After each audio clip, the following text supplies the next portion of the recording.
এমন একটা খারাপ সময় আমার জীবনে আসবে আমি ভাবতেও পারি নাই। তারপরও খারাপ সময়টাকে ধন্যবাদ জানাই। এটা না আসলে আমার জীবনে থাকা মানুষগুলোকে চিনতাম না, কে কতটুকু আপন আর কে কতটুকু পর। ধন্যবাদ সময় তোমাকে।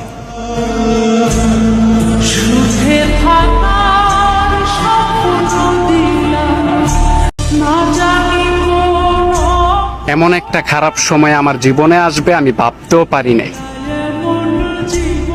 তারপরও খারাপ সময়টাকে ধন্যবাদ জানাই। এটা না আসলে আমার জীবনে থাকা মানুষগুলোকে চিনতাম না, কে কতটুকু আপন আর কে কতটুকু পর। ধন্যবাদ সময় তোমাকে।